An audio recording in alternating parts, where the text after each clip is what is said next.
तो आज के इस लेक्चर में हम लोग डिस्कस करने वाले हैं करंट इलेक्ट्रिसिटी का एक छोटा सा and very important portion, that is RC circuits. क्या चर्चा करने वाले हैं सब? आरसी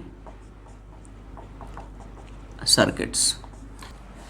आई होप तुम सब ने कुछ ऐसे सवाल देखे होंगे, कुछ ऐसे सर्किट्स देखे होंगे इनफैक्ट, जिनमें दोनों एलिमेंट्स का यूज़ होता है।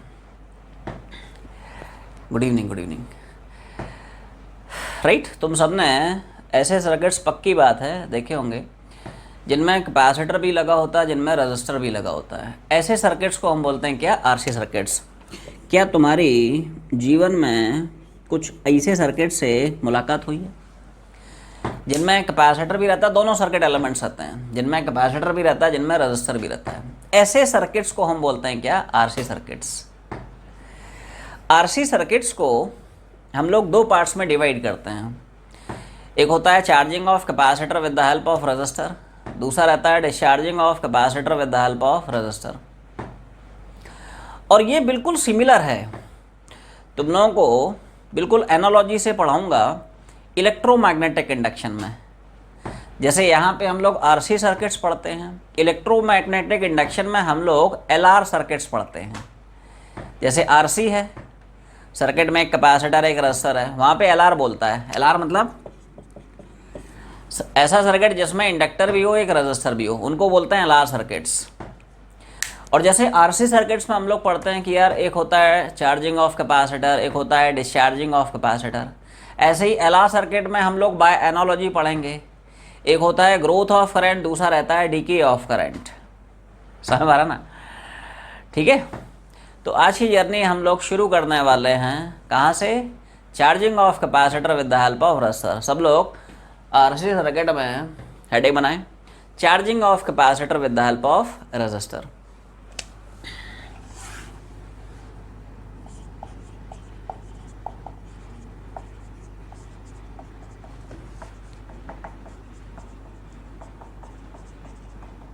समझ लें, बाद में छापें।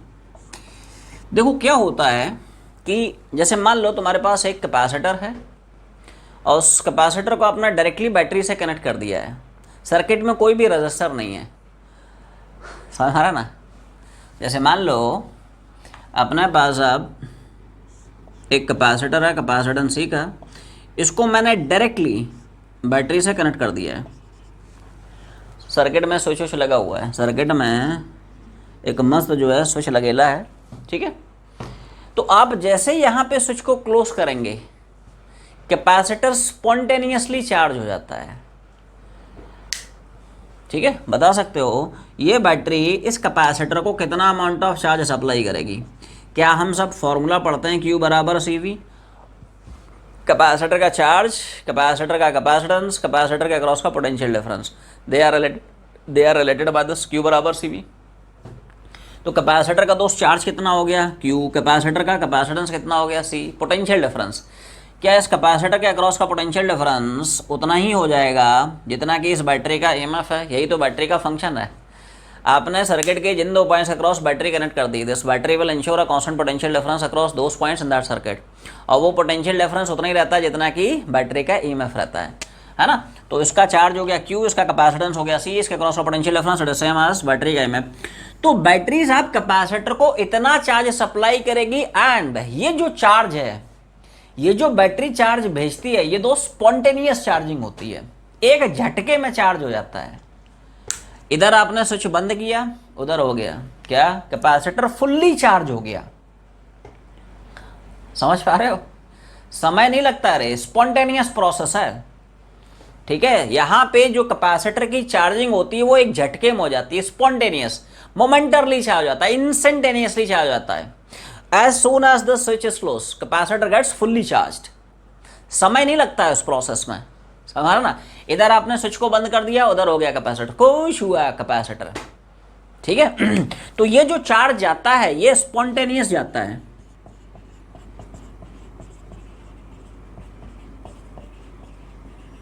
मतलब t बराबर 0 पे ही वो चार्ज हो जाता है। t बराबर 0 पे आपने स्विच को क्लोज किया और उसी t बराबर 0 पे एक झटके में बैटरी ने पूरा का पूरा चार्ज भेज दिया है। लेकिन अगर आप इसी कैपेसिटर को इसी बैटरी की हेल्प से चार्ज करने की कोशिश करते हैं but by using some resistor, तो वहां पे कैपेसिटर की चार्जिंग होती है बट धीरे धीरे होती है, स्लोली होती है, ग्रेजुअली होती है, exponentially as a function of time होती है। पहले इतना छापो, है ना। ये हम लोग पढ़ रहे हैं charging of capacitor without resistor. उसके बाद फिर हम लोग अपने असलियत में टॉपिक पे आएंगे जो है charging of capacitor with the help of resistor. ये तो आइडियल केस मैंने बता दिया, अब हम लोग रियल केस करेंगे जो प्रैक्टिकल केस है। पहले इतना छाप लो। अब साहब हम चर्चा करने वाले हैं charging of capacitor with the help of resistor. Actually में इसी को बोलते हैं क्या, charging RC circuit, charging of capacitor with the help of resistor. This was charging of capacitor without using any external resistance. यहाँ पे साहब हम लोग मान के चल रहे थे आइडियल कंडीशंस हैं, सर्किट में कोई भी रेजिस्टेंस नहीं है, इसलिए बैटरी ने एक झटके में चार्ज सप्लाई कर दिया है।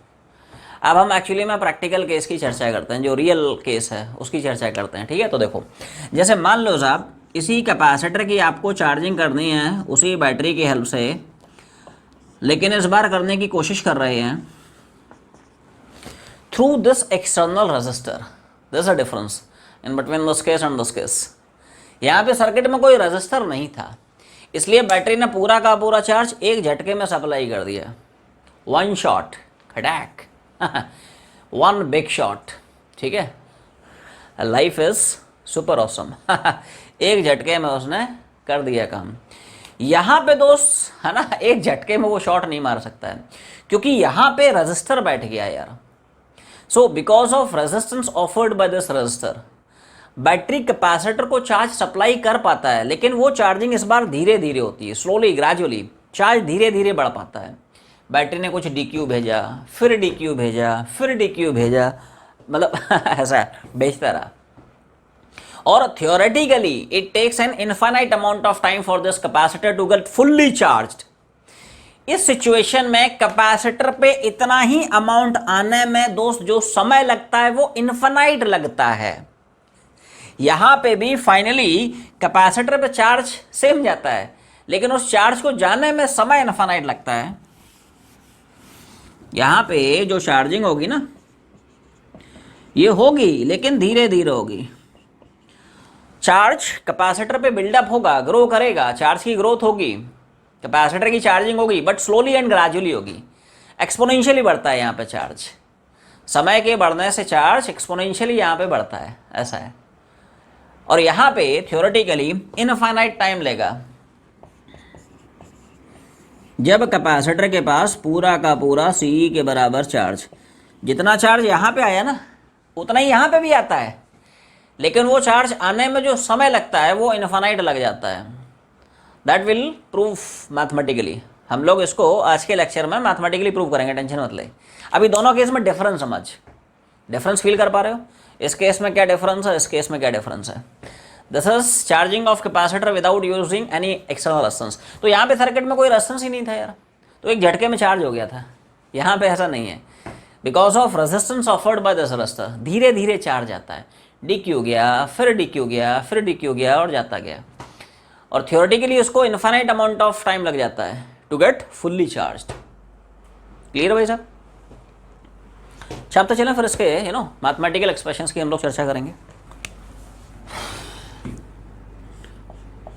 तो जर्नी साहब यहाँ से हम लोग शुरू करेंगे।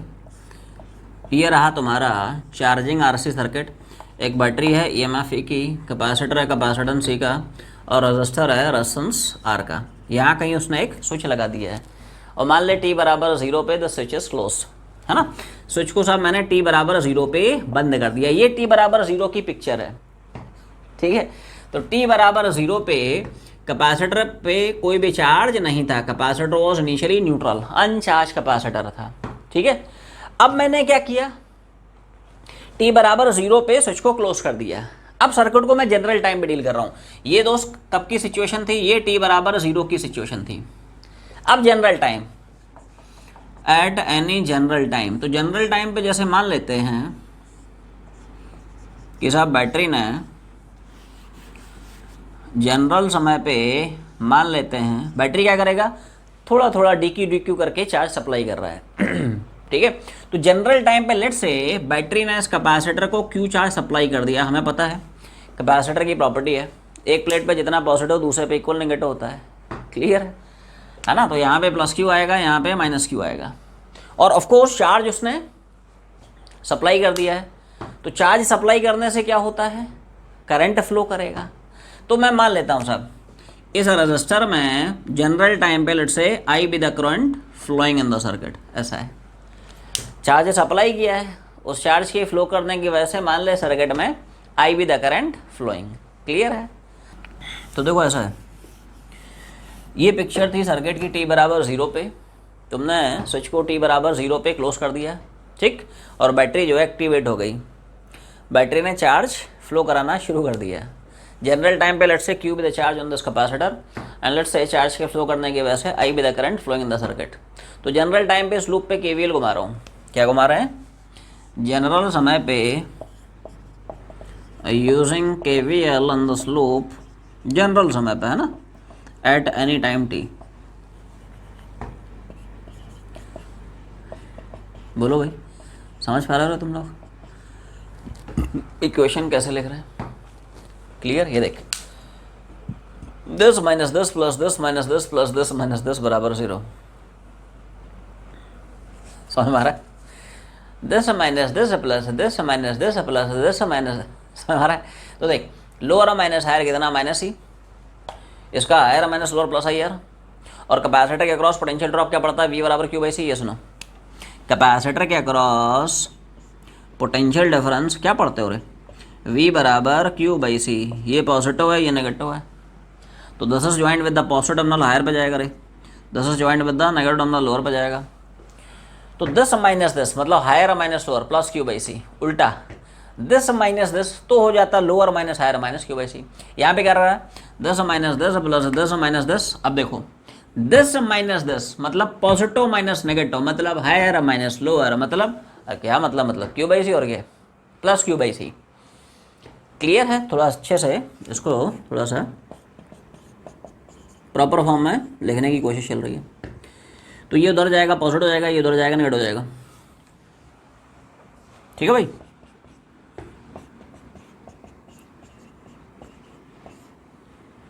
बोलो क्लियर है। C E minus Q upon C, R को भी इधर चिपका दे तो यहाँ से आई निकल आएगा, सी ई माइनस क्यू अपॉन, इसको मान लेते हैं फर्स्ट इक्वेशन, आर इधर बस लिख लिया, क्लियर है। आई बराबर C minus Q upon R C. तो उसके आगे लिखो, after the step current flowing in the circuit is, current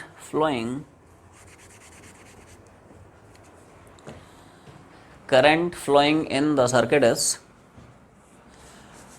ठीक है। तो देखो ऐसा है, अगर पूछता कि भाई जनरल टाइम पे सर्किट में फ्लो करने वाला करंट कितना है, तो करंट क्या लिखोगे तुम लोग, आवाज़ नहीं आई, ये सुनो, करंट क्या पढ़ते हो, rate of flow of charge with slow time, ठीक है। देखो हमेशा ध्यान रखें, करंट उस चार्ज का डी बाई डी टी होता है जो सर्किट में सर्कुलेट होता है, जो सर्किट में फ्लो करता है।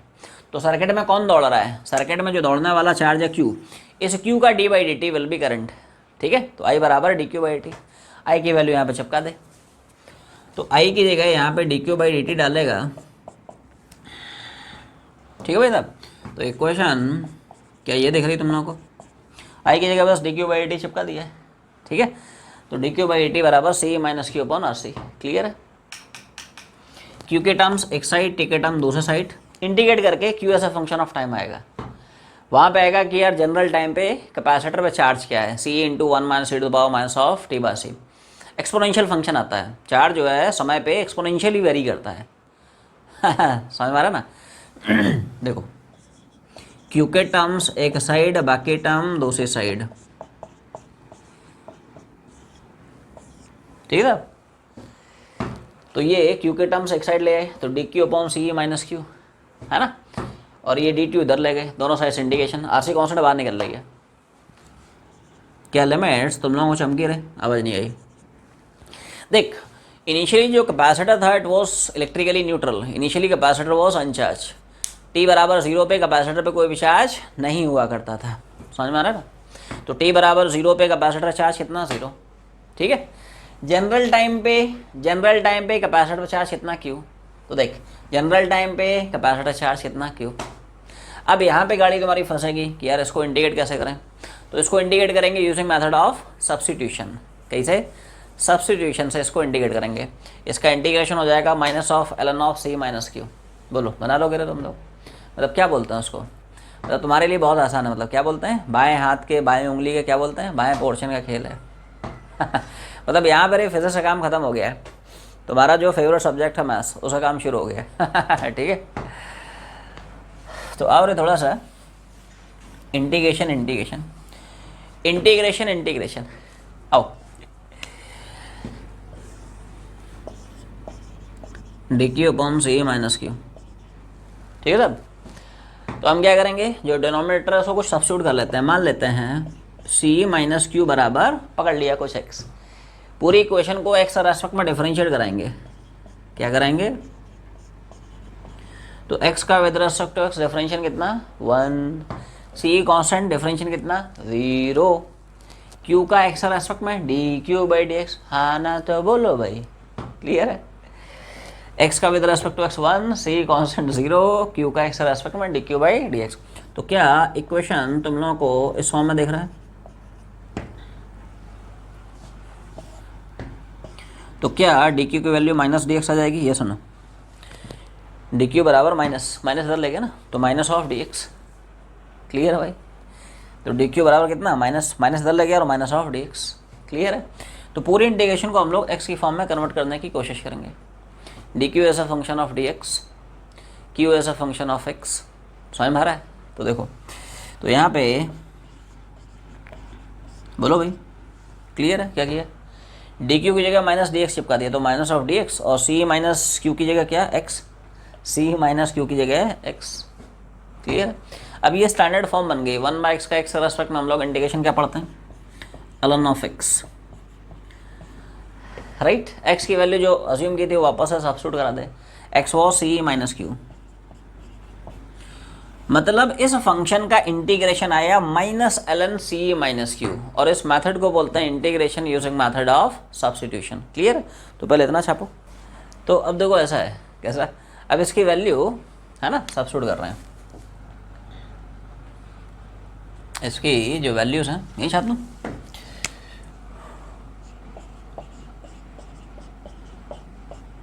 और इस पर लिमिट चढ़ेंगी, क्या कहना है, समझ में आ गया। एक तो इसका इंटीग्रेशन चिपका दिया माइनस ऑफ ln ऑफ जो भी है ना, c माइनस क्यू, और इस पर लिमिट चढ़ रही है कहाँ से कहाँ, q बराबर 0 से q बराबर q, क्लियर है। और इधर तो आसान है रे, 1/c एज इट इज है, 1 का t कुछ नहीं है, 1 मान लो, 1 का t के रेस्पेक्ट में, क्योंकि 1 का x रेस्पेक्ट में इंटीग्रेशन क्या पड़ता है x, तो यार 1 का t के रेस्पेक्ट में कितना हो जाएगा t, ठीक है। अब देखो लिमिट चिपका रहा हूँ, थोड़ा ध्यान दें,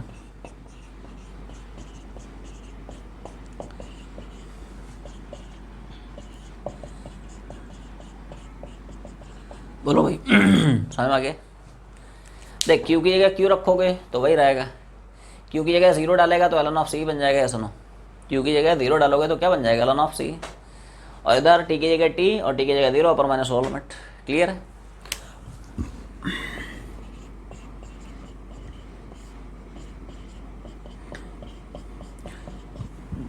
देख t माइनस 0 मतलब t है ना, t/RC आएगा, लेकिन इसका माइनस साइन मैंने इधर चिपका दिया है, तो ये हो गया माइनस ऑफ t/RC, क्लियर है भाई। इसका माइनस इधर लगा दिया तो माइनस ऑफ t/c, इधर लॉग की प्रॉपर्टी घुमा दी है, log of a minus log of b is log of a/b, we have use this property, log a minus log b बराबर लॉग a/b, जैसे log a plus log b पढ़ते हो तुम लोग, बराबर log of a into b, हाँ ना तो बोलो, क्लियर है, छाप रहे हो, चल रहा है, इतना हो गया, छाप लिया, चल। तो अब जो है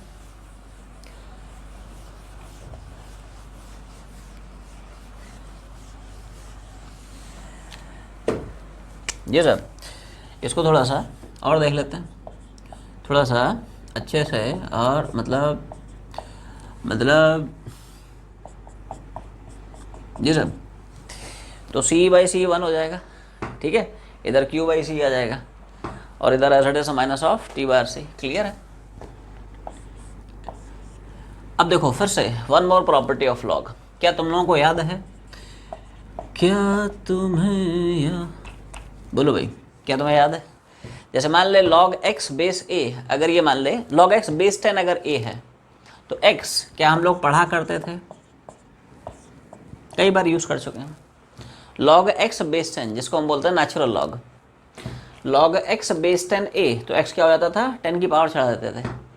उसी तरह से ln x बराबर a, ln मतलब वो वाला ln नहीं, ठीक है, ln मतलब log of x basis e, ठीक है। तो log x बेस e अगर a है तो x बराबर क्या लिखोगे, बोलो भाई, log x बेस 10 तो x मतलब 10 की पावर a, ऐसे ही log x base e a तो x क्या हो जाएगा, e की पावर a। तो उसको याद रख ले, ठीक है, कि ln x a, तो x निकालने के लिए e की पावर चढ़ा देते हैं। What is e? e क्या है, कांस्टेंट नंबर 2.72। अब इस प्रॉपर्टी को देखो यहाँ पे कैसे घुमा रहा है, बोलो भाई, क्या ये, बोलो बस समझ में आती है? क्लियर है भाई? ln x बराबर a मतलब x मतलब ये बराबर e की पावर ये चढ़ा दिया है, एक्सपोनेंशियल फंक्शन आ गया, ठीक है, बस आने वाला है, बस समझ लो, चल दिया है, रास्ते में है, देखने लगा है, बस पहुंचने वाला है। थोड़ा सा अल्टी पल्टी मार दिया है, ये इधर जाएगा पॉजिटिव हो जाएगा, ये पार्टी इधर गई नेगेटिव हो गई, सी से चिपका दे।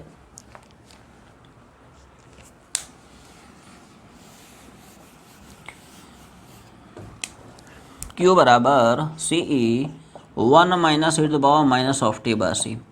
This is the charge stored on this capacitor as a function of time.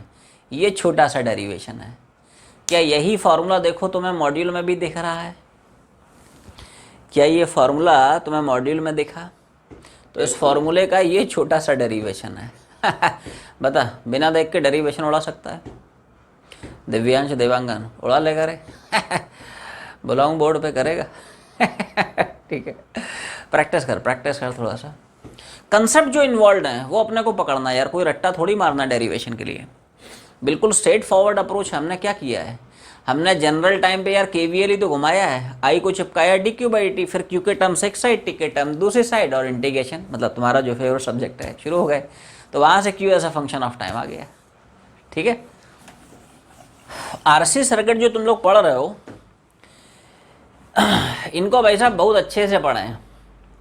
आप पुराने पेपर्स निकाल के देखो, हर साल एक सवाल, पक्की बात है दोस्त, जेई मेंस में भी पूछेगा, एडवांस में भी पूछेगा, पेपर उठा के देख, राइट। तो छोटा सा टॉपिक है बट बहुत इंपॉर्टेंट टॉपिक है रे।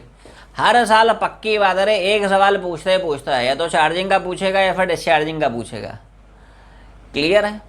तो 4 नंबर भाई साहब पक्की बात है, और शॉर्ट सवाल है, मतलब सवाल आएगा तो रे बनना ही बनना है, ना बनने का सवाल ही नहीं है। ठीक है, एक सवाल शॉर्ट है, मेंस में भी आएगा, एडवांस में भी आएगा। ठीक है, ऐसा है। तो बहुत इंपॉर्टेंट यूनिट है और बड़ा आसान भी है और मज़ेदार भी है, मज़ा आएगा तुम लोग को, ठीक है। आरसी सर्किट मज़ा। ठीक है, इंजीनियरिंग मज़ा, डॉक्टर। और तो देखो ऐसा है, तो जब हमने ये निकाल लिया कि यार जनरल टाइम पे कैपेसिटर पे चार्ज ये है, सब लोग थोड़ा ध्यान सुनना, Q बराबर CE 1 minus E to the power, इसको थोड़ा सा अच्छे से लिखें, थोड़ा सा सुंदर तरीके से, मतलब इसको नीचे ले आए हैं, पावर पॉजिटिव हो गया, कोई दिक्कत नहीं। ये सब स्टैंडर्ड फार्मूले रहे, जहाँ मैंने डब्बा बना दिया, मतलब पक्की बात अपने को याद रखना है, बिना देख के बोल फार्मूला। चार्जिंग में बिना देख के बोल फार्मूला क्या है, Q बराबर C1 minus E to power minus of T by C, है ना। छप जाना चाहिए। क्लास के बाहर निकलो तो है ना, जो फार्मूला है वो दिमाग में छपा होना चाहिए। ठीक है, कब तक छपा होना चाहिए? 2022 मिशन, पता है मिशन 2022, ठीक है। जेई फोड़ेंगे, नीट फोड़ेंगे। और तो देख यहाँ पे ध्यान से देखो, क्या समय बढ़ने से चार्ज बढ़ता हुआ लग रहा है? आवाज़ नहीं आई। क्या इस एक्सप्रेशन में अगर हम समय को बढ़ाएंगे, हम क्या बढ़ाएंगे यार, समय तो अपने आप बढ़ जाएगा समय हमारे कंट्रोल में थोड़ी है हम समय के कंट्रोल में ठीक है, ध्यान से देख, अगर समय बढ़ाएगा तो क्या ये डिनोमिनेटर बढ़ता हुआ दिख रहा है, क्या ये वैल्यू घटती हुई दिख रही है, और कम वैल्यू माइनस कराएगा तो क्या यार वैल्यू बढ़ेगी, ये सुनो, आवाज़ नहीं आई, चमका थोड़ा थोड़ा इधर देख, इधर देख, जिनको नहीं चमका सिर्फ तुम्हारे लिए, इधर देख, वंस मोर, समय बढ़ाएगा तो यार ये वैल्यू बढ़ेगी, लेकिन ये तो घट रही है ना रे, तो कम वैल्यू माइनस कराएगा तो समय के बढ़ने से ओवरऑल वैल्यू चार्ज तो बढ़ेगा, और बढ़ना भी चाहिए, इसका नाम ही है क्या, चार्जिंग ऑफ कैपेसिटर। क्या है, चार्जिंग ऑफ कैपेसिटर, है ना। जैसे जैसे समय बढ़ेगा वैसे वैसे जो कैपेसिटर का चार्ज है वो बिल्डअप होते जाएगा, बढ़ते जाएगा, वही तो बढ़ा रहा है। समय बढ़ाया तो ये घटा, मतलब ये बढ़ा, ओवरऑल वैल्यू ये घटी, और कम वैल्यू अगर माइनस करेंगे तो वैल्यू बढ़ते जाएगी। तो समय बढ़ाने से कैपेसिटर का चार्ज बढ़ रहा है, मतलब कैपेसिटर की चार्जिंग हो रही है, ऐसा है, क्लियर है। दो वैल्यूज उसमें आती हैं, इनिशियल वैल्यू और स्टेडी स्टेट वैल्यू।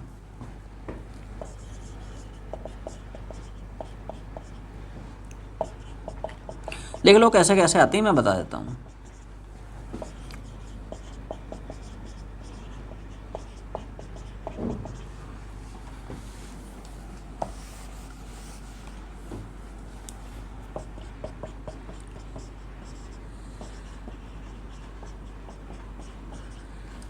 छाप लो वैल्यू कैसे कैसे, है ना, आ रही है, बता देता हूँ। मॉड्यूल में भी देख पा रहे हो, एक छोटा सा तुम लोगों को टेबल मिल जाएगा। अब ये वैल्यूज आए कहाँ से, है ना, वो भी थोड़ा समझ लो। देख ये रहा तुम्हारा charge in the capacitor as a function of time. General समय पे कैपेसिटर का जो चार्ज है, जनरल समय पे कैपेसिटर का जो चार्ज है ये, अब जिस टाइम पे चार्ज निकालना उस वैल्यू पुट करा दे, you will get corresponding charge. ऐसे मान ले कि साहब t बराबर 0 पे पूछता है ना, तो मैं t बराबर 0 इसी क्वेश्चन में चिपका के देख रहा हूँ। क्या किया समझ में, अरे t 0 रखेगा तो e की पावर 0, भाई 0 अपॉन RC मतलब 0, e की पावर 0 मतलब 1, समझ पा रहे हो, और 1 माइनस 1 0, और 0 इंटू एनी वैल्यू 0। ये देखो, तो t बराबर 0 पे चार्ज ऐसे 0 आ रहा है, और आना भी चाहिए, हमें पता है यार। इनिशियली कैपेसिटर क्या था, अनचार्ज था, न्यूट्रल कैपेसिटर था, तो इनिशियली t बराबर 0 पे चार्ज 0 आना चाहिए, वो जस्टिफाइड भी है। अब पूछोगे साहब ये स्टेडी स्टेट क्या होता है। स्टेडी स्टेट मतलब after a very very long time, बहुत समय बाद, almost when t tends to infinity, after a very very long time, उसको बोलते हैं स्टेडी स्टेट। जब सब कुछ हो गया है, कैपेसिटर को बैटरी जितना चार्ज सप्लाई कर सकता था उसने पूरा सप्लाई कर दिया है, ऐसा है, तो उसको बोलते हैं स्टेडी स्टेट, है ना। तो स्टेडी स्टेट का मतलब है after very very long time, almost when t tends to infinity. तो स्टेडी स्टेट चार्ज निकालना है, कुछ नहीं करना है, इसी इक्वेशन में t की वैल्यू इन्फिनिटी डाल दे, you will get steady state charge in the capacitor, है ना। तो देखो इन स्टेडी स्टेट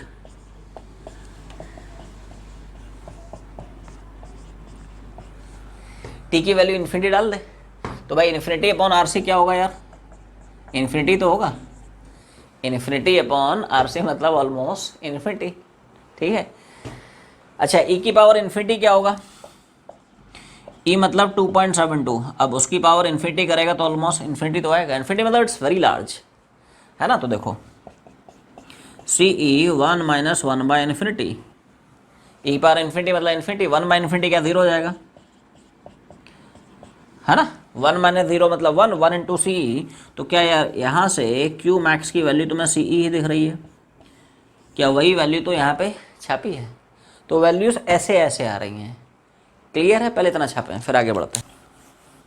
yes, अब थोड़ा सा अगर तुम लोग ध्यान से देखो, if you want to compare charging of capacitor without resistor and charging of capacitor by using some resistor, क्या तुम लोगों को जब charging of capacitor without using resistor पढ़ाया था तो उसमें भी यार कैपेसिटर पे जो फाइनल चार्ज आ रहा था क्या वो यही आ रहा था, या सुनो Q बराबर CE, लेकिन क्या वो जो CE आ रहा था वो एक झटके में आ रहा था t बराबर 0 पे, और यहाँ पे सोच कैपेसिटर पे उतना ही चार्ज आने में कितना समय लग रहा है इनफाइनाइट समय लग रहा है। ये डिफरेंस है दोनों केस में। तुम लोगों बोला था ना वील प्रूव दिस मैथमेटिकली, ये उसका मैथमेटिकल प्रूफ है।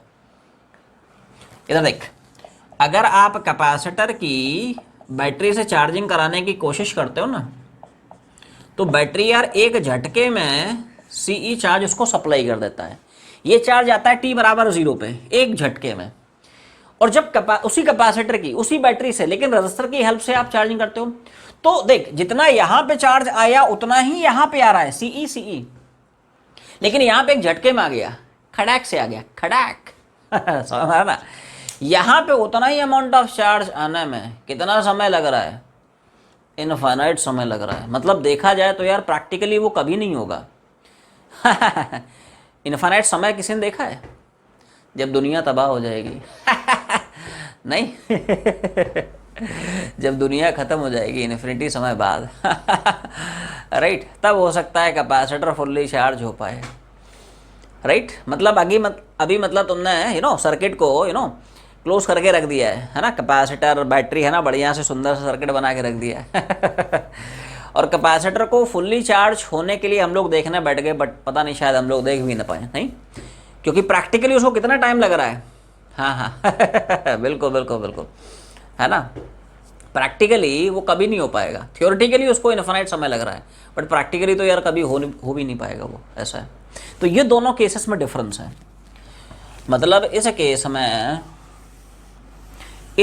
में जब आप उसी कैपेसिटर को उसी बैटरी से चार्ज कर रहे हो बट थ्रू दिस रजिस्टर, तो उतना ही अमाउंट ऑफ चार्ज जाने में कितना समय लग रहा है, इनफाइनाइट समय लग रहा है। थ्योरेटिकली हम बोलते हैं it takes infinite amount of time for this capacitor to get fully charge, ऐसा है। तो छाप लें भाई, दोनों केसेस छाप लें। कुछ और बातें बताता हूँ। तो अब यहाँ पे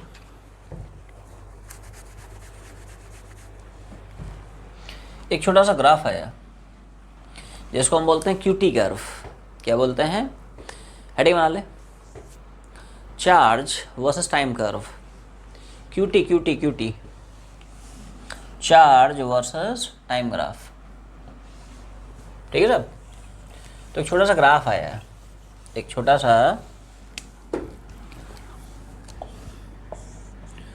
Q वर्सेस टी ग्राफ।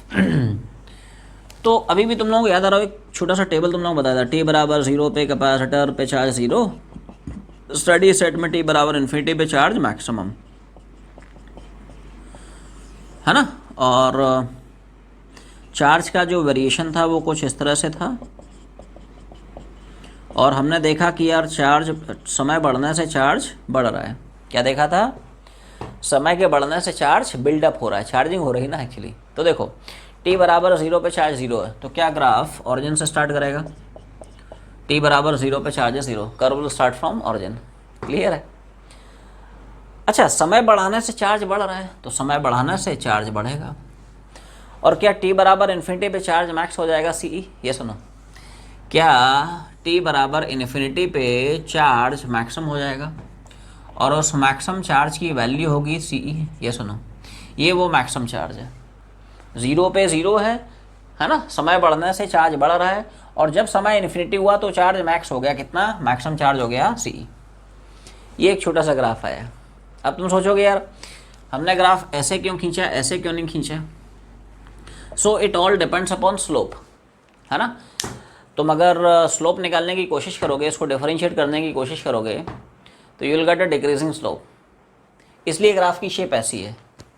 देखो जैसे अगर तुम थोड़ा सा डिफरेंशिएट करने की कोशिश करते हो, Q वर्सेस T का क्या मैं लिखूंगा यार, स्लोप हो जाएगा dQ/dt। ये सुनो, Y वर्सेस X का dy/dx, तो Q वर्सेस T का dQ/dt। ठीक है। तो देखो अब सवाल आया, इसको यार डिफरेंशिएट कौन करेगा? कर लोगे तुम लोग। इस फंक्शन को समय के रेस्पेक्ट में चेन रूल घुमा रहा हूँ, तुम लोग थोड़ा दिमाग लगाओ, है ना। चेन रूल क्या तुम लोगों को चमका? चेन रूल क्या तुम लोगों को चमका? नहीं। देख ऐसा है भाई, एक बार बताओ, 1 कांस्टेंट है, डिफरेंशियल कितना? 0। हाँ हाँ, माइनस छोड़ दे, है ना। अब देख इस फैक्टर का डिफरेंशियल मैं अलग से बता देता हूँ भाई। एक बार बताओ, हम सबको पता है e की पावर x का डिफरेंशियल e की पावर x होता है, ठीक है, या e की पावर t का t के रेस्पेक्ट में तो e की पावर t होगा। e की पावर x एक अजीब सा फंक्शन है जिसके साथ तुम कुछ भी कर दो उसकी सेहत पे कोई फ़र्क नहीं पड़ता है। e की पावर x का डिफरेंशिएशन भी सेम रहता है, e की पावर x का इंटीग्रेशन भी सेम रहता है। क्लियर? तो देखो, तो फंक्शन को पहले हम लोग डिफरेंशिएट कराएंगे assuming the function to be standard function. e power t का e पावर t, तो e की power minus T by C का e की power minus T by C, multiply किससे करेंगे? t की जगह जो वैल्यू है उसके डिफरेंशिएशन से। t की जगह वैल्यू क्या है? Minus T by R C, है ना, तो इसके डिफरेंशिएशन से मल्टीप्लाई करोगे। तो इसका यार डिफरेंशिएशन क्या? Minus one by R C होगा, minus one by R C. क्यों? क्योंकि t का डिफरेंशिएशन t के रेस्पेक्ट में इज वन, तो उसका डिफरेंशिएशन कितना हो गया? Minus of one by R C, तो उससे मैंने डायरेक्टली मल्टीप्लाई कर दिया। फिर समझ लो, वन कॉन्स्टेंट जीरो, है ना, e की पावर t का e की पावर t मल्टीप्लाई करेगा। t की जगह ये जो वैल्यू है उसको डिफरेंशिएशन से, वैल्यू क्या है? Minus T by R C, इसका डिफरेंशिएशन क्या होगा? तो ये minus one by R C और t का t का रेस्पेक्ट वन हो जाएगा, तो इसका डिफरेंशिएशन हो गया minus one by R C. ऐसा है। तो क्या स्लोप तुम्हें ये दिख रहा है? ये माइनस माइनस प्लस हो गया, ऐसा है। तो स्लोप क्या तुम्हें ऐसा दिख रहा है? बाकी सब कांस्टेंट उनको छोड़ना, कांस्टेंट पार्टी पे दिमाग नहीं लगाना है। ये नीचे आएगा तो पॉजिटिव हो जाएगा। क्लियर है? अब सोच, हमें पता है यार समय बढ़ रहा है, तो क्या समय बढ़ने से ये बढ़ेगा तो क्या स्लोप घटेगा? ये सुनो, समय बढ़ेगा तो डिनोमिनेटर बढ़ेगा ना, तो डिनोमिनेटर बढ़ने से क्या स्लोप घटेगा? स्लोप घटेगा तो tan थीटा घटेगा, थीटा घटेगा। और स्लोप डिक्रीज है, ये अगर थीटा डिक्रीजिंग है तभी तो ग्राफ ऐसा जाएगा। स्लोप अगर इंक्रीजिंग आता है ना, थीटा बढ़ता हुआ आता तो it would be like this. Slope constant आता तो it would be a straight line curve, ऐसा है। बट स्लोप यहाँ पे डिक्रीजिंग आ रहा है, थीटा घट रहा है, tan थीटा घट रहा है, थीटा घट रहा है ना, ये देखो थीटा घट रहा है, घट रहा है, घट रहा है, जीरो को टेंड कर रहा है, इसलिए ग्राफ की शेप ये है। और ध्यान रखें, ये कोई मैंने पैराबोला नहीं बनाया है। तुम सोचो यार ये तो है ना एक पैराबोला है, कैसा? वाई स्क्वायर बराबर 4x, ना ना ना ना no no no no no. ध्यान से देख रहे, q और t में रिलेशनशिप कैसी है? एक्सपोनेंशियल फंक्शन है रे, e की पावर माइनस एक्स ग्राफ है। ये सुनो, q और टाइम में ध्यान से देख, q और t में रिलेशनशिप क्या है? e की पावर माइनस एक्स ग्राफ है। अरे मैं ऐसा पढ़ता है ना, e की पावर एक्स ग्राफ, e की power minus x graph, mod x graph, signum x graph, पढ़ता है कि नहीं? वो पार्ट बड़ा मज़ेदार है ना राइट। तो यहाँ पे जो ग्राफ e की पावर माइनस एक्स ग्राफ है, एक्सपोनेंशियल फंक्शन है, कोई पैराबोला नहीं रहे। ये क्या है? एक्सपोनेंशियल ग्राफ है, एक्सपोनेंशियल। तो कैसे कैसे ग्राफ खींचा है छापते चले। इसी में कुछ और भी टर्म्स आए।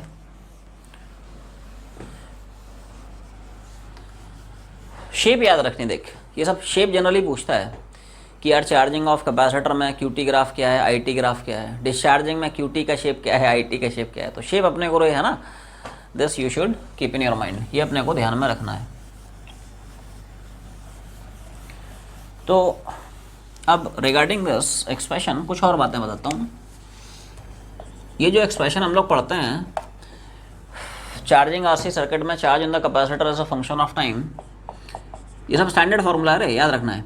इसमें ये जो टी का डिनोमिनेटर है ना, इस टर्म को नाम दिया गया सर्किट का टाइम कांस्टेंट। क्या बोलते हैं? Time constant of RC circuit. एक उसने नया टर्म डिफाइन किया, time constant of RC circuit. Tau से उसको डिनोट करते हैं, ठीक है, टाउ बराबर आरसी। तो इस टर्म को नाम दिया गया time constant of RC circuit. क्या है? आरसी सर्किट का ये टाइम कांस्टेंट है। क्लियर? एक ऐसे टर्म डिफाइन कर दिया, इसका यूज क्या बता रहा हूं, time constant of RC circuit. क्या बोल सकता हूं? टाइम कांस्टेंट का जो यूनिट है या टाइम कांस्टेंट की जो डायमेंशन है वो same as that of time हो जाएगी। ये सुनो, देख थोड़ा सा मतलब हाँ थोड़ा सा यूनिट एंड डायमेंशन का यहाँ पे रोल है। हाँ बिल्कुल बिल्कुल बिल्कुल, हाँ बताऊंगा, आखिरी बताऊंगा। कल जो टेस्ट तुम लोगों का होने वाला है ना राइट, एक्चुअली जनता काफ़ी हल्ला मचाई तो मैंने सिलेबस थोड़ा सा है ना कॉम्प्रेस कर दिया टेस्ट का। टेस्ट में ज़्यादा कुछ नहीं आ रहा है, मैं बता देता हूँ क्या क्या आ रहा है। राइट, पब्लिक बहुत हल्ला मचाई तो टेस्ट का जो सिलेबस है मैंने थोड़ा सा रिड्यूस कर दिया है, थोड़ा सा नहीं एक्चुअली मैं थोड़ा ज़्यादा रिड्यूस कर दिया है। जो हम लोग इलेक्ट्रिकल मेजरिंग इंस्ट्रूमेंट्स पढ़े ना वो सब नहीं आ रहा है टेस्ट में, जैसे गैल्वेनोमीटर है, मीटर है, वोल्ट मीटर है, पोटेंशियोमीटर, मीटर ब्रिज है, कुछ भी नहीं आ रहा है क्या क्या आ रहा है वो मैं बता रहा हूँ, सुनो ध्यान से। तो आने वाला पोर्शन है दोस्त, WSB आ रहा है, Wheatstone's bridge, internal resistance of battery, types of batteries, ideal battery, real battery, है ना, TPD अक्रॉस रियल बैटरी, और क्या, हीटिंग इफेक्ट्स ऑफ करंट, है ना, combinations of real batteries, and finally combinations of bulbs, that's it. इतना portion आ रहा है test में। बहुत आसान सा पेपर है, 1 घंटे का समय है, 20 क्वेश्चंस फोड़ना है, चाहो तो फोड़ सकते हो राइट अभी नहीं तो कभी नहीं, इट्स नाउ और नेवर, ठीक है, फोड़ दो फोड़ दो। चाहो तो इस टेस्ट में तुम लोग 80/80 मार सकते हो ठीक है, हलवा पेपर है, खा लो आराम से ठीक है, राइट, फोड़ दो फोड़ दो फोड़ दो। कल वही विंडो खोलेगी सुबह 7 बजे, ठीक है, रात को 12 बजे तक, ठीक है, जब जिसकी जैसी श्रद्धा, ठीक है, पेपर दे सकते हो, देना जरूर है, ठीक है। Electrical measuring instrument next test में हम लोग इंक्लूड करेंगे, ठीक है साहब, चल आ जा। तो दोस्त ऐसा है, कैसा, मैं ये समझा रहा हूँ, टाइम कांस्टेंट का जो यूनिट है, टाइम कांस्टेंट का जो डायमेंशन है वो वही है जो कि टाइम का होता है। ऐसा क्यों, देखो ई की जो पावर है यार, ये तो डायमेंशनलेस होगी, ई की पावर -t/c, ई की जो पावर है इट्स नंबर, न्यूमेरिकल वैल्यू है, यूनिट एंड डायमेंशनलेस। जैसे ई की पावर 2 है, ई की पावर 3 है, तो इसका थोड़ी कोई यूनिट होगा। तो ये जो पूरी पावर है ये यूनिटलेस कब होगी, जब आरसी का यूनिट और टाइम का यूनिट बराबर होगा, या जब आरसी का डायमेंशन टाइम का डायमेंशन का बराबर होगा। इसलिए हम बोलते हैं क्या कि साहब यूनिट ऑफ टाइम कांस्टेंट ये वही है जो टाइम की है, क्या, डायमेंशंस ऑफ टाइम कांस्टेंट, ठीक है। तो डायमेंशंस ऑफ टाइम कांस्टेंट ये वही होगा जो कि समय का है। तो समय का सबको पता है क्या, राइट, डायमेंशन क्या होता है, t, क्लियर है, छापते चले। जो टाइम कांस्टेंट पढ़े हैं उसका यूज़ किया यार, इसमें पूछेगा कि what percentage of maximum charge would be stored on the capacitor after 1 time constant. बता एक टाइम कांस्टेंट के बाद मैक्सिमम चार्ज का कितना percentage charge would be stored on the capacitor. तो वो रहता है 63.2% ऑफ मैक्सिमम चार्ज। क्या है, कैसे है ना, किधर है, डिटेल में चर्चा करते हैं। देख, after 1 time constant, 1 time constant का मतलब होता है यार आफ्टर टाइम t बराबर RC, ऐसा है। आफ्टर 2 टाइम कांस्टेंट्स, इसका मतलब होता है आफ्टर टाइम इंटरवल t बराबर 2RC, ऐसा है। आफ्टर 3 टाइम कांस्टेंट्स, इसका मतलब आफ्टर टाइम t बराबर 3RC। आफ्टर 4 टाइम कांस्टेंट्स मतलब आफ्टर टाइम इंटरवल t बराबर 4RC, है ना। छापते चले, पहले इतना छाप लो।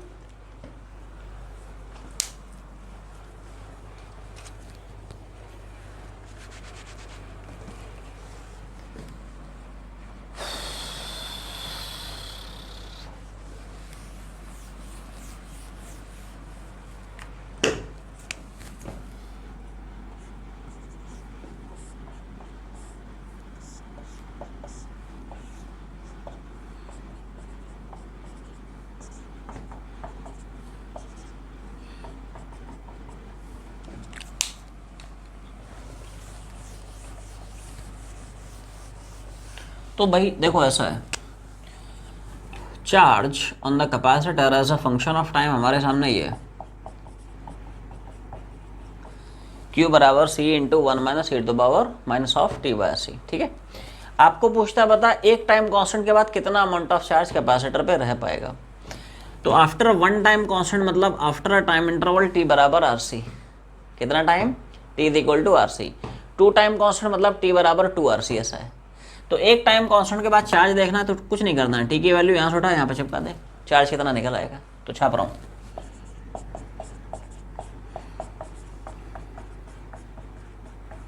तो आरसी आरसी उड़ जाएगा, है ना, -1, क्लियर है। तो उसको ठीक है, e की पावर -1 है, मतलब वो आ जाएगा 1/, ठीक है साहब।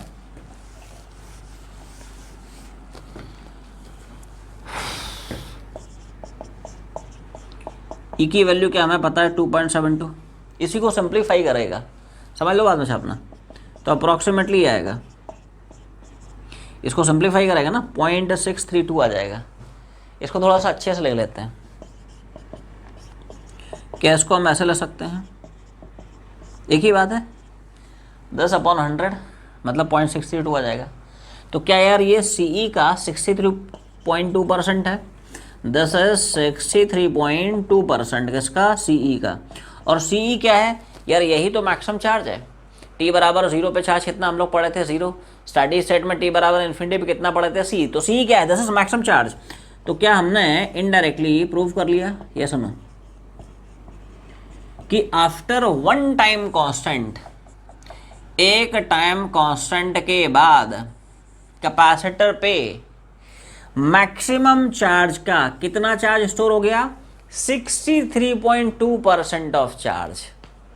और इसको ऐसा स्टैंडर्ड रिजल्ट अपने को याद भी रखना है, पूछा हुआ सवाल है, वापस से पूछ सकता है कि बता चार्जिंग आरसी सर्किट में एक टाइम कांस्टेंट के बाद राइट मैक्सिमम चार्ज का कितना परसेंटेज ऑफ चार्ज स्टोर हो चुका होगा। तो क्या आंसर है, 63.2%। इसको एज अ स्टैंडर्ड रिजल्ट याद रख ले, है ना, पूछ सकता है। तो ये सब हमने चार्ज की पूरी कहानी देख ली। ऐसे ही और भी कुछ पूछ सकता है, जैसे पूछ सकता है बता दो टाइम कांस्टेंट के बाद मैक्सिमम चार्ज का कितना परसेंटेज ऑफ चार्ज कैपेसिटर पे स्टोर हो चुका होगा। तो क्या उसी तरह से निकाला जा सकता है। दो टाइम कांस्टेंट मतलब टी की वैल्यू चिपका देना 2RC, क्या दिक्कत है। तीन टाइम कांस्टेंट मतलब टी बराबर 3RC, क्या दिक्कत है, समझ मारा ना, ऐसा है। चार्ज के बाद अब हम लोग अटैक करना शुरू करेंगे करंट पे।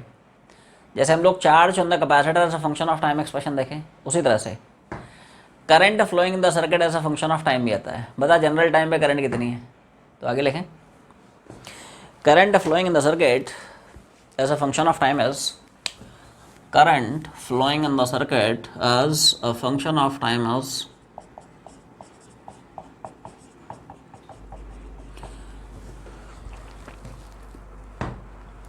current flowing in the circuit as a function of time, ठीक है।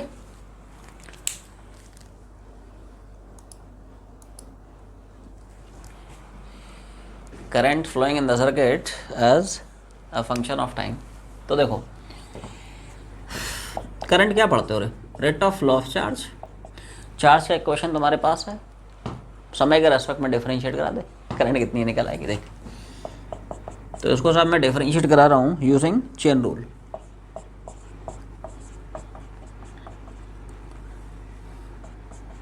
क्या चेन रूल तुम लोगों को चमका। देख वन कांस्टेंट है, डिफरेंशियल 0, किसी कोई शक नहीं। इसका डिफरेंशियल मैं अलग से निकाल के बताता हूँ भाई। ई की पावर टी का टी के रेस्पेक्ट में कितना पड़ता है, ई की पावर टी, है ना। तो देख जैसे ई की पावर -t/RC का निकालना है, तो पहले फंक्शन को हम डिफरेंशिएट कराएंगे assuming the function to be standard function. E की पावर टी का टी के रेस्पेक्ट में ई पावर टी, है ना। तो ई की पावर -t/RC का ई पावर -c/RC। अभी हमने फंक्शन को सिर्फ डिफरेंशिएट कराया है assuming the function to be standard function. Multiply करेंगे टी की जगह ये जो वैल्यू है उसके डिफरेंशिएशन से, वैल्यू से नहीं, टी की जगह जो वैल्यू उसके डिफरेंशिएशन से यूजिंग चेन रूल। तो उसका डिफरेंशिएशन यार क्या होगा बोलो, -1/RC कांस्टेंट छोड़ दे, टी का डिफरेंशिएशन टी के रेस्पेक्ट में क्या 1 होगा, एज एक्स का with respect to x differentiation as 1, है ना। तो इस डिफरेंशिएशन दैट इज -1/RC से मल्टीप्लाई कर दिया, तो यहाँ पे डायरेक्ट कर दिया, है ना। फिर समझ लें क्या किया है, 1 कांस्टेंट 0 ई की पावर टी का ई की पावर टी, मल्टीप्लाई करेंगे टी की जगह जो वैल्यू उसका डिफरेंशिएशन है। टी की जगह वैल्यू क्या है -t/RC, तो -t/RC का डिफरेंशिएशन क्या होगा -1/RC, और टी का टी के रेस्पेक्ट 1, तो इसका डिफरेंशिएशन हो गया -1/RC, तो उसी से चिपका दिया है, मतलब मल्टीप्लाई करा दिया है, ठीक है। तो current in the circuit as a function of time, क्या तुम लोगों को ये दिख रहा है, अरे माइनस माइनस प्लस हो गया ना रे, तो 1/RC × -(t/c). क्या यहाँ से CC उड़ते हुए दिख रहा है? मॉड्यूल में देख, क्या तुम लोगों को current as a function of time एक ये फार्मूला दिख रहा है? और ये सब स्टैंडर्ड फार्मूले रे याद रखना है अपने को, है ना।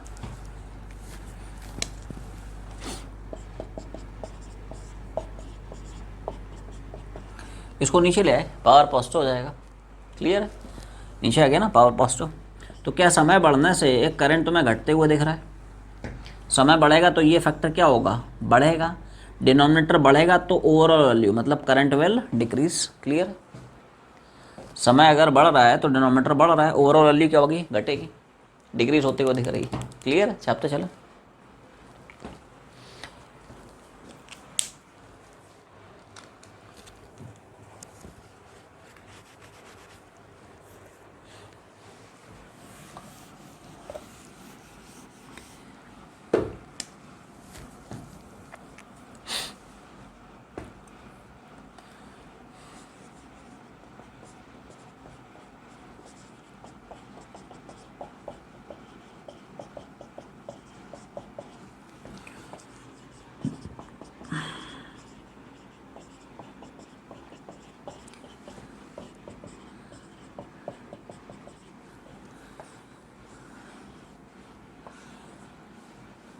बोलो भाई, टेबल को छाप ले, कैसे कैसे टेबल आई बता देता हूँ।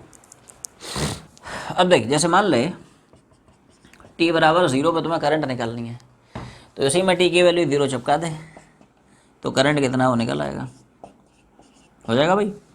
तो t की जगह 0 छापेंगे तो 0/RC और 0 आएगा। e⁻0 मतलब 1, तो कितना आ जाएगा? It is e/r। t = 0 पे करंट कितना है? मैक्सिमम है, कितना है? e/r। स्टडी स्टेट में देखोगे, स्टडी स्टेट मतलब after very very long time when t tends to approximately infinity. तो स्टडी स्टेट में जब समय इन्फिनिटी हो जाएगा, समय इन्फिनिटी हो जाएगा तो t की पावर इन्फिनिटी, तो इन्फिनिटी/RC मतलब ऑलमोस्ट इन्फिनिटी हो जाएगा। e पावर इन्फिनिटी इन्फिनिटी, भाई e है क्या? 2.72, उसकी पावर इन्फिनिटी कराएगा वो इन्फिनिटी आएगा, है ना। और 1/∞ क्या हो जाएगा? 0, तो वही लिखा है। तो इनिशियल वैल्यू कैसे आ रही है? स्टडी स्टेट, है ना, छापते चलो। जैसे ये करंट की वैल्यूज पढ़ रहे हो ना, उसी तरह से हम लोग थोड़ी देर पहले चार्ज की भी कुछ वैल्यूज पढ़े थे। बोलो भाई, याद आ रहा है?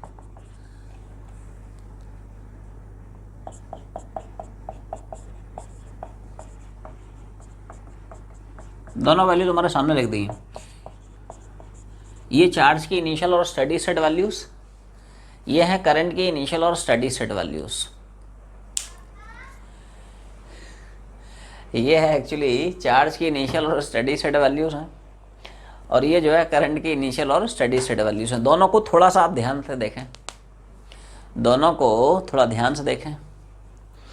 What observation, what conclusion can you draw? दोनों से क्या आउटकम ड्रॉ कर सकते हो? बड़ा कमाल का यहाँ पे रिजल्ट है। देखो t = 0 पे थोड़ा अजीब सा रिलेशन है। t = 0 पे चार्ज नहीं है, करंट मैक्सिमम है। स्टडी स्टेट में चार्ज आया, करंट चला गया। नहीं अजीब सा लग रहा है? t = 0 पे, t = 0 पे चार्ज है ही नहीं, करंट आके बैठा है मैक्सिमम। अजीब है रे। और जब चार्ज आया तो चला गया, अजीब ही है। तो इसलिए तुम लोगों को बताया हुआ है कि चार्ज के होने से करंट नहीं होता, तो फिर किसके होने से होता है? चार्ज के फ्लो करने से होता है। ऑल्दो इनिशियली t = 0 पे चार्ज 0 है, बट जिस रेट से चार्ज फ्लो कर रहा है वो मैक्सिमम है, इसलिए इनिशियली सर्किट में जो करंट है वो मैक्सिमम दिख रहा है। ऑल्दो स्टडी स्टेट में चार्ज मैक्सिमम है, बट जिस रेट से चार्ज फ्लो कर रहा है वो 0 है, इसलिए in the steady state current कितनी है? 0। ये कहानी है। क्लियर? जैसे हम लोग QT ग्राफ पढ़ते हैं, उसी तरह से IT ग्राफ भी होता है, समझ रहा ना। जैसे चार्ज वर्सेस टाइम ग्राफ पढ़ता है ना, वैसे ही I वर्सेस टाइम ग्राफ भी होता है। हेडिंग बना ले, IT में बस एक I की कमी है, है ना। ठीक है, तो तुम्हारा ड्रीम इंस्टीट्यूट बन जाएगा। ठीक है, आईटी आईटी आईटी। हेडिंग बना ले, करंट वर्सेस टाइम ग्राफ। क्या है? Current versus time graph.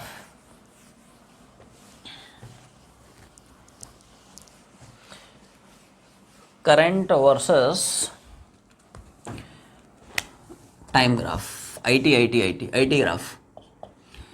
तो थोड़ा ध्यान से देखो, t बराबर 0 पे क्या तुम्हें करंट यार मैक्सिमम दिख रहा है? तो क्या ग्राफ यहाँ कहीं से शुरू करेगा और करंट की मैक्सिमम वैल्यू क्या E/R दिख रही है? अच्छा, समय के बढ़ने से क्या करंट घट रहा था? यही तो फॉर्मूला था रे।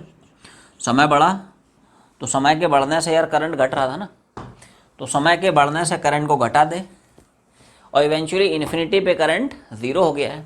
तो क्या ग्राफ यार तुम्हें ऐसे दिखेगा, आईटी ग्राफ? और कोई पैराबोला नहीं है रे, एक्सपोनेंशियल ग्राफ है। एक्चुअली करंट और टाइम के रिलेशनशिप क्या है? तो यार ध्यान से देखो, करंट और टाइम में क्या e⁻⁻x का ग्राफ दिख रहा है ना? तो कोई पैराबोला नहीं है रे, एक्सपोनेंशियल ग्राफ है। ठीक है साहब, तो ऐसा है। क्लियर? अब तुम पूछोगे साहब डिक्रीज कराना था तो ऐसे क्यों कराए, ऐसे क्यों नहीं कराए? तो it all depends upon slope. ठीक है, छाप ले, स्लोप भी बता देता हूँ। तो भाई साहब ऐसा है, मैं तुम लोगों को ये समझा रहा था कि यहाँ पे अगर तुम्हें चेक करना है कि ग्राफ की जो शेप है वो इसी तरह की शेप क्यों दिख रही है ना? तो देख, शेप के पीछे का जो रीज़न है, जो लॉजिक है, वो ये है। क्या है? देख, क्या मैं आईटी ग्राफ का स्लोप लिखूंगा di/dt, y वर्सेस x का स्लोप क्या है dy/dx, तो i वर्सेस t का di/dt डिफरेंशिएट करा रहा हूँ, वही चेन रूल से। अब मेरे ख्याल से तुम लोगों को समझ में आ गया होगा चेन रूल कैसे घुमाया, आवाज़ नहीं आई। ये बार छोड़ दे, है ना। मान ले यहाँ पे e⁻t होता तो e⁻t का t के रेस्पेक्ट में e⁻t, तो पहले हमने फंक्शन को डिफरेंशिएट करा लिया, assuming the function to be standard function. Multiply करना पड़ेगा t की जगह ये जो वैल्यू है -t/RC उसके डिफरेंशिएशन से। तो -t/RC का डिफरेंशिएशन कितना होगा? -1/RC एसिड है, t का t के रेस्पेक्ट में 1 है, तो उसका डिफरेंशिएशन कितना आएगा भाई, है ना, -1/RC। बाकी ये सब कॉन्स्टेंट टर्म्स हैं, उनकी अपने को ज़रूरत नहीं पड़ेगी। अपने को सिर्फ टाइम का फंक्शन देखना है दोस्त। तो ये नीचे आएगा तो इधर आ जाएगा। तो क्या समय के बढ़ने था दोस्त, स्लोप की वैल्यू घटते हुए दिख रही तुम्हें? ये सुनो, समय बढ़ रहा है तो क्या स्लोप घटेगा? स्लोप घटेगा तो क्या tan थीटा घटेगा, थीटा घटेगा। तो थीटा डिक्रीजिंग है, इसलिए ग्राफ की शेप ऐसी आई है। थीटा इंक्रीजिंग होता है, it would be like this. Theta constant होता है, it would be a straight line. समझ आ गया? छाप लें। बाकी शेप देख याद रखना है, ये सब जनरली फ्रिक्वेंटली आस्क्ड क्वेश्चंस हैं कि यार चार्जिंग आरसी सर्किट में बता क्यूटी का शेप क्या है, आईटी का शेप क्या है। Discharging of capacitor with the help of resistor में क्यूटी का शेप क्या है, आईटी का शेप, है ना। तो वो शेप अपने को याद रखना है, हर केस में क्यूटी कैसा है, आईटी कैसा है। छापते चले। अब इसमें जैसे पूछ सकता है कि साहब जनरल टाइम पे कैपेसिटर के क्रॉस का पोटेंशियल डिफरेंस कितना होगा, जनरल टाइम पे रेजिस्टर के क्रॉस का वोल्टेज कितना होगा, पूरी की पूरी प्रोसेस में कितनी amount of battery work done करेगा, पूरी प्रोसेस में रजिस्टर में कितनी अमाउंट ऑफ एनर्जी लॉस होगी, स्टेडी स्टेट में कैपेसिटर में कितनी अमाउंट ऑफ एनर्जी स्टोर होगी, आरसी सर्किट का बिहेवियर क्या होगा t बराबर 0 पे, t बराबर स्टेडी स्टेट में। तो कई सारी बातें हैं, एक एक करके करते हैं। देखो, PD across capacitor as a function of time is PD across capacitor as a function of समय, समय का फंक्शन, समय वेरी प्रीशियस। ठीक है, तो देखो मान ले पूछता बता जनरल टाइम पे वोल्टेज अक्रॉस कैपेसिटर कितना है।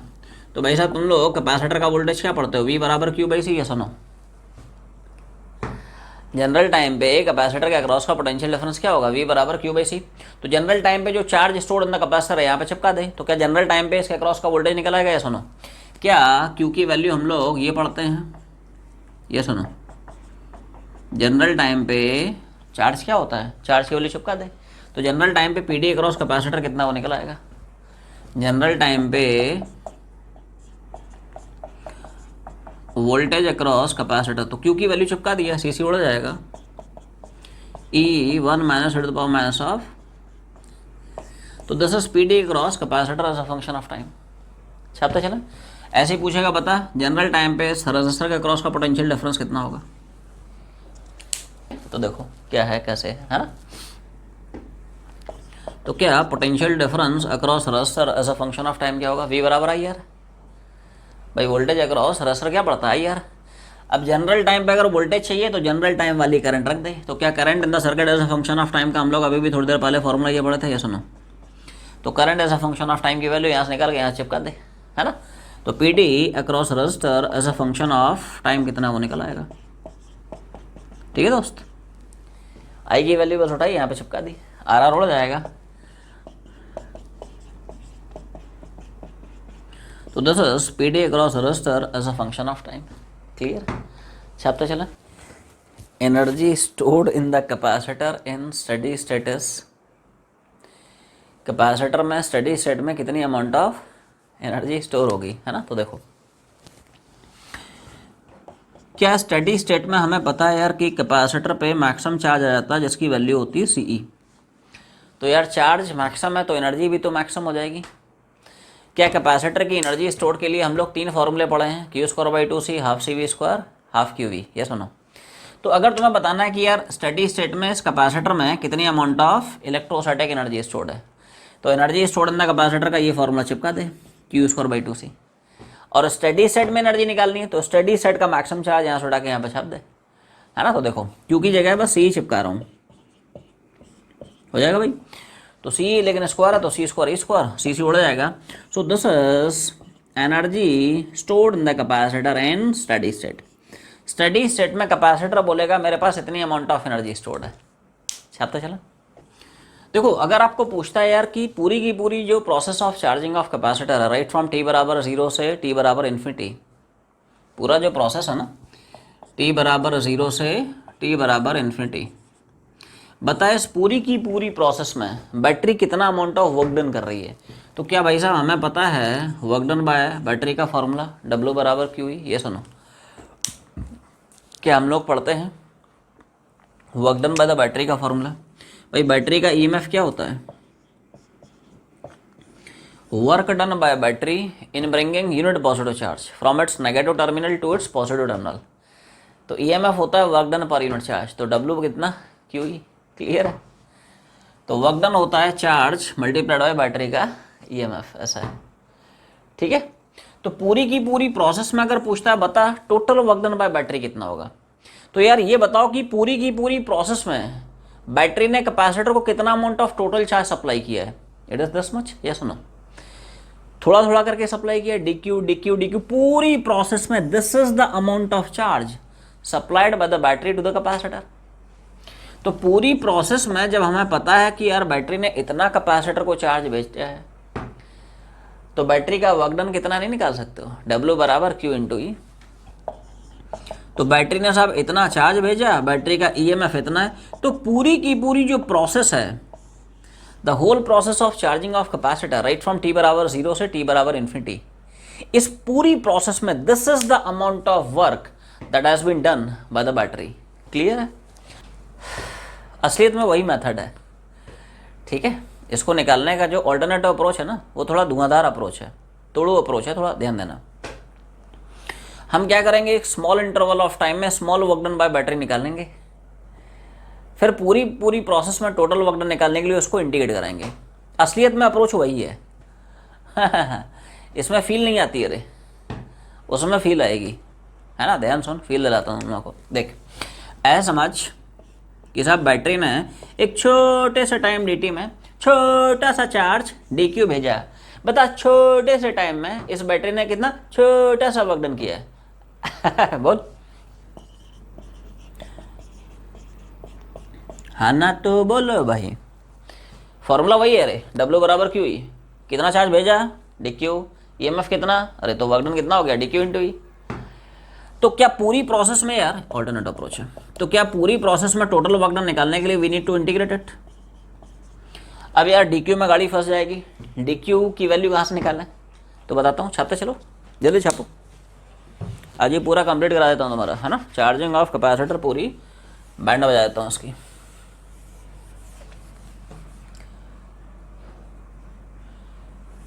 अभी के लिए इसको हटा देता हूँ, है ना जरूरत नहीं है जगह घेर के बैठा रहे।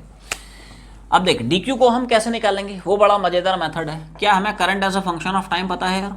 ये सुनो, ये तो फॉर्मूला पढ़ता है। क्या करंट होता है यार D Q by D T? हाँ, यहाँ से डी क्यू आएगा रे, ये मेथड है। करंट क्या होता है जनरल टाइम पे? E by E to the power minus of T by C, और करंट होता क्या है? डी क्यू बाई टी, है ना। तो यहाँ से डी क्यू कितना है वो आएगा। तो देखो डी क्यू की वैल्यू हम लिखेंगे, बड़ा मज़ेदार मेथड है। असलियत में यही मेथड होता है, वो तो ऐसे ही लिख दिया है ना ठीक है। यहाँ पे तुम्हें थोड़ी सी फील्ड जनरेट होगी। अब डी क्यू की वैल्यू उठा के यहाँ पे चिपका दे। तो देखो डब्ल्यू की वैल्यू, बोलो भाई, यहाँ तो समझ में आ गया। ई तो एज इट इज था, और डी क्यू की जगह E by R E to power जो भी है, कॉन्स्टेंट टर्म्स बाहर निकाल ले, E square by R, integration में सिर्फ इतना बचेगा रे। और क्या यार हम लिमिट घुमाएंगे 0 से इन्फिनिटी। ये रियल टाइम में फील है वर्क डन की, पूरी प्रोसेस में पूछ रहा है ना, net work done by battery. तो टी वरी करेगा राइट फ्रॉम 0 से इन्फिनिटी। अब यार यहाँ पे गाड़ी तुम्हारी फंसेगी इंटीग्रेशन में, इंटीग्रेशन कर ले जाओगे इसको यूजिंग मेथड ऑफ सब्स्टिट्यूशन। इसको इंटीग्रेशन हम लोग बनाएंगे यूजिंग, तो देखो कैसे थोड़ा ध्यान सुनो, इसको अलग से बताता हूँ। Minus T by R C को कुछ मैं पकड़ लेता हूँ, लेट से मैंने एक्स मान लिया। पूरी इक्वेशन को एक्स के रेस्पेक्ट में डिफरेंशिएट कराएंगे दोस्त। क्या? पूरी इक्वेशन को एक्स रेस्पेक्ट में, तो एक्स का with respect to x 1, minus 1 by R C constant है, और टी का एक्स के रेस्पेक्ट में d t by d x. तो क्या यहाँ से डी टी हो जाएगा माइनस आर सी, ये सुनो डी टी की वैल्यू कितनी होगी, माइनस इधर आ गया आर सी और डी एक्स, है ना। तो देखो बोलो भाई समझ में आ गया। डी टी की जगह minus R C d x, d t की जगह कितना रखा, माइनस आर सी कॉन्स्टेंट बाहर निकाल लिया और डी एक्स, और minus T by R C की जगह एक्स चिपका दिया। तो ये स्टैंडर्ड फॉर्म आ गई। ई की पावर एक्स का इंटीग्रेशन हमें पता है यार, ई की पावर एक्स होता है। अब जो एक्स अज्यूम किया था वापस से पुट करा दे, तो इसका इंटीग्रेशन क्या फाइनली अपने सामने यार आ गया, माइनस आर सी की power minus of T by C. ये सुनो एक्स की वैल्यू चिपका दिया minus of T by C, तो इसका इंटीग्रेशन ये आ गया यूजिंग मेथड ऑफ सब्स्टिट्यूशन। अब इसकी वैल्यू मैं छाप रहा हूँ।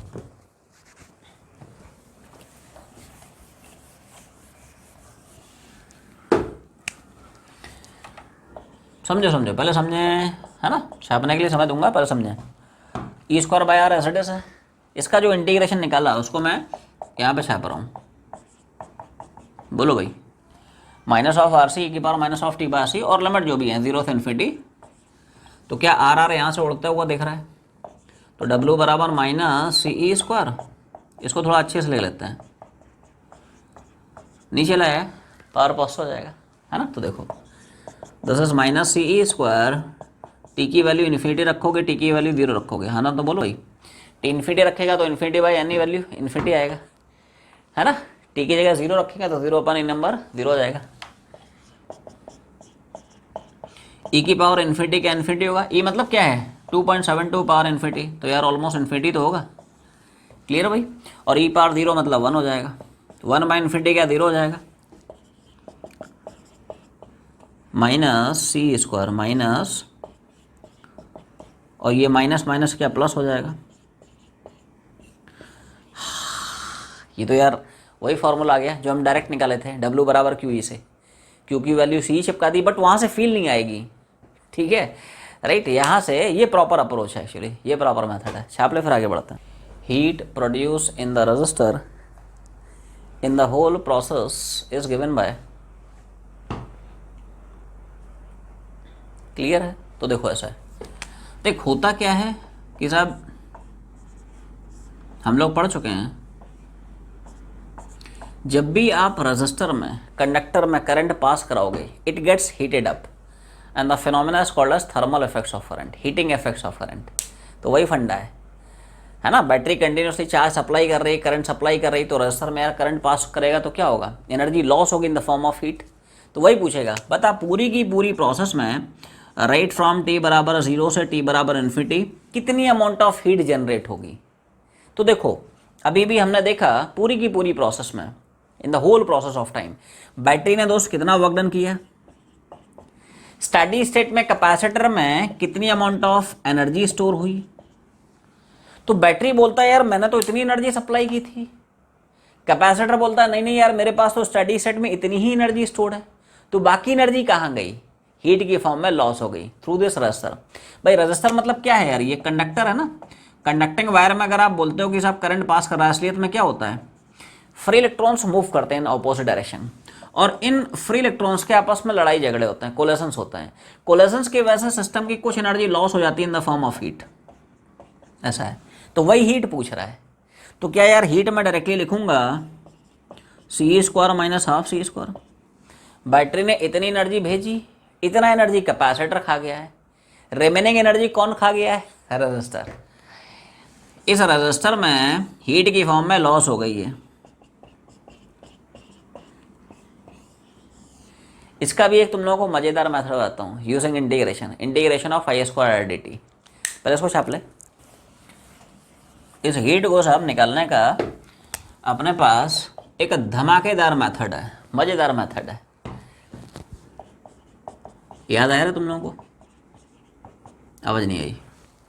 देखो करंट जब कांस्टेंट होता है तो यार हीट के हम लोग 3 फॉर्मूले पढ़े थे, रिमेंबर, I² RT, V²/T या VIT। लेकिन जब करंट वेरिएबल होता है तो हीट निकालने के लिए हमें इसको इंटीग्रेट करके निकालना पड़ता है, ये सुनो। तो ये वाला फार्मूला अब हम यहाँ पे घुमाएंगे, क्यों, क्योंकि हमें पता है यार सर्किट में करंट वेरिएबल है, current in the circuit as a function of समय क्या है, तो इसकी वैल्यू मैं चिपका रहा हूँ।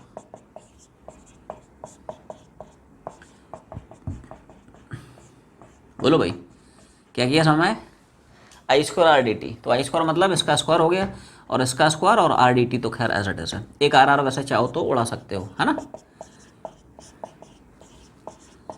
बड़ा मज़ेदार मेथड है, मज़ा आ जाएगा तुम लोगों को। RC सर्किट मज़ा ठीक है। तो यार E²/R कॉन्स्टेंट बाहर आ गया, ये पार पार मल्टीप्लाई हो गया, -2T/RC। अच्छा समय पे लिमिट क्या पड़ेगी, क्योंकि हमें पूरी प्रोसेस में निकालना है, तो समय जाएगा T=0 से T=∞। इस फॉर्मूले से तुम्हें रियल टाइम में फील आएगी कि यार हीट होती क्या है, कैसे निकालते हैं, है ना, यहाँ से आएगा। और ये वैसे ही इंटीग्रेशन निकाल लो जैसे पिछले वाले केस में निकाला था, यूजिंग मेथड ऑफ सब्स्टिट्यूशन। तो समझ लें, फिर बाद में छापना है ना। देखो इसको थोड़ा सा अलग से देख लेते हैं। तो इस पार्टी को कुछ मैं x मान लेता हूँ, पूरे इक्वेशन को x रेस्पेक्ट में डिफरेंशिएट करा, x का with respect to x1 -2/RC छोड़ दे, कांस्टेंट है, t का x का रेस्पेक्ट में dt/dx। तो यहाँ से क्या dt की वैल्यू हो जाएगी, क्या dt की वैल्यू हो जाएगी -RC/2 dx, -RC/2 और ये dx आ गया।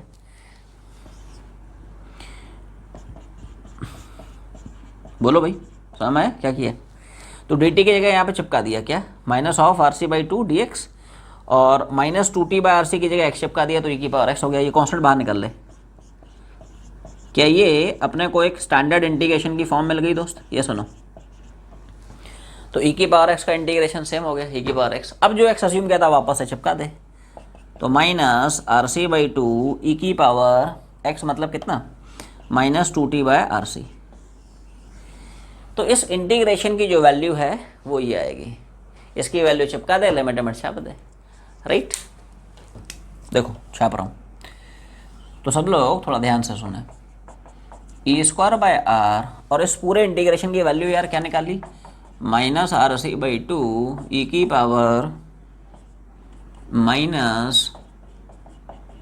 बोलो भाई यही तो निकाला है, E²/R ये हो गया -RC/2 e⁻⁻2T/RC। और यार इस पर लिमिट तुम्हें चढ़ानी पड़ेगी 0 से इन्फिनिटी। इसको थोड़ा अच्छे से ले लेते हैं, RR उड़ा दे, -12C², इसको नीचे ले आ, और 0 से इन्फिनिटी।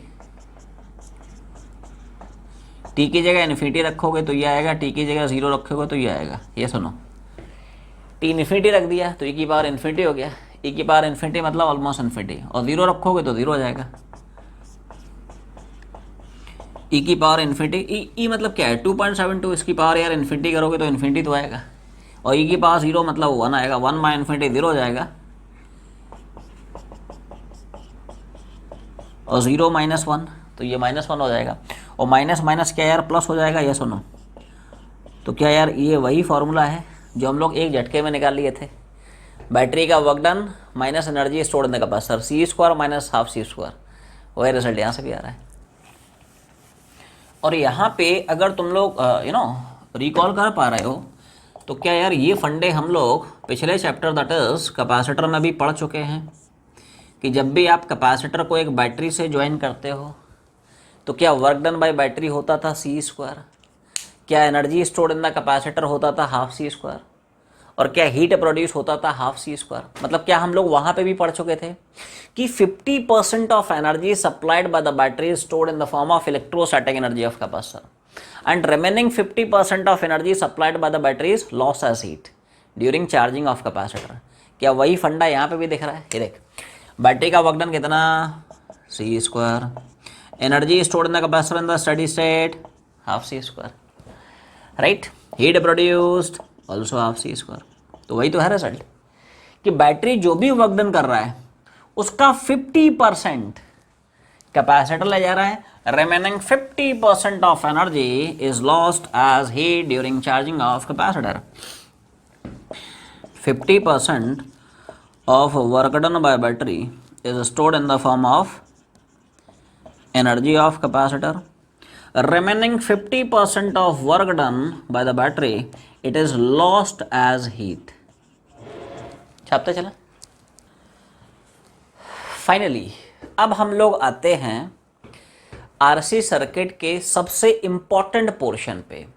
एक्चुअली मैं अभी तुम लोग जैसे चार्जिंग आरसी सर्किट के सवाल बनाने वाले हो तो सारे के सारे जो सवाल हैं वो इसी कंसेप्ट के हेल्प से 2-2 लाइन में उड़ जाएंगे। तो अब ये जो हम लोग फाइनल है ना समरी देखने वाले हैं, फाइनल जो आउटकम देखने वाले हैं, it's very very very important, most important है।